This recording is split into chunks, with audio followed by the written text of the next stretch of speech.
I still remember the night she stood beside me at the office gala, swirling her wine glass, barely listening as I talked about the business I was building. Her name was Leah, and back then I thought she was my future. I told her about the long nights, the risks, the failures that almost broke me. She looked at me, smiled faintly, and said, "You're trying too hard. Not everyone gets to make it." She didn't mean it as encouragement. I could hear the mockery in her voice. I brushed it off, thinking she was just tired. But deep down, something in me cracked. A few days later, I signed a contract that changed everything. My startup finally got its first major investor. I rushed to tell her, expecting at least a warm hug or a proud smile. Instead, she laughed and said, "Relax. It's just luck. Don't start acting like you're someone important now." Then, right there at that same party, she walked off to talk to another guy. A smooth-talking, wealthy executive named Adrian. She laughed at his jokes, touched his arm casually, and kept glancing at me like she wanted me to see it. That night was the first time I realized she wasn't impressed by me. She was waiting for someone who was already successful. While I was still climbing the mountain, she wanted someone who was already at the top. I stood there quietly holding my drink, watching her laugh at Adrian's every word like he was the most interesting man alive.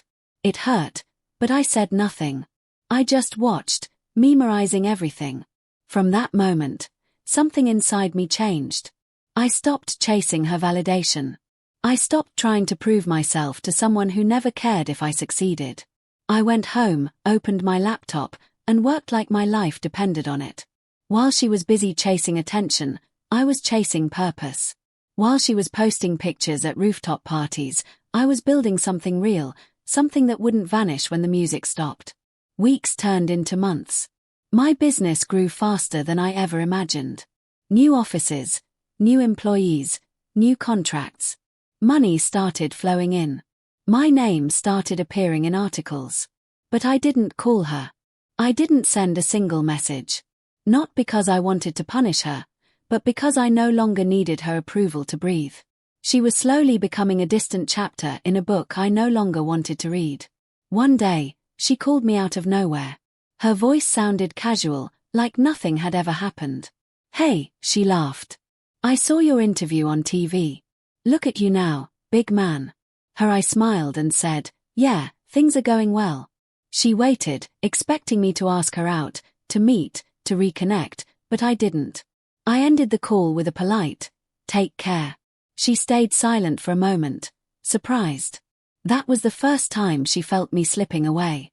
But reality hit her harder a month later at a mutual friend's engagement party. I walked in, not alone this time. Beside me was Arya, the woman who believed in me when no one else did. She didn't care about the money. She was there during the 2 a.m. breakdowns, the failures, the rejections. She held my hand when I had nothing. And now that I had everything, she was still holding it. Not tighter, not looser, just the same. Steady, real. Lee spotted us from across the room. At first, she smiled confidently, assuming I'd come running up to her like before, but when she saw my hand interlocked with Arya's, her smile vanished. She walked over with a shaky laugh. "So, this is new." I nodded calmly and said, "This is Arya, the woman who stayed when no one else did." That sentence hit her harder than any argument ever could. Her voice trembled as she tried to joke. "So, you don't miss me at all for the first time." I looked straight into her eyes and answered, "I don't spend time missing what was never real." Silence. The music kept playing, but for her, everything paused. She looked at me like she was seeing me for the first time.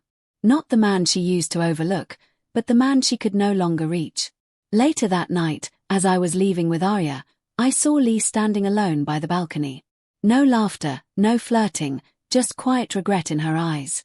She wasn't crying, but she was breaking. Not because I moved on, but because I moved on without looking back, without hesitation, without revenge, just peace. She whispered softly as I walked past.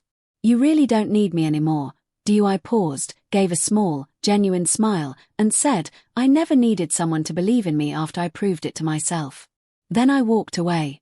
No dramatic goodbye, no hatred, just closure.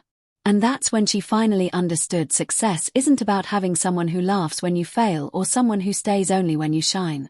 It's about finding someone who stands beside you whether the world is clapping or silently watching you fall. And by the time she realized that, I was already gone. Not angry, not bitter, just gone.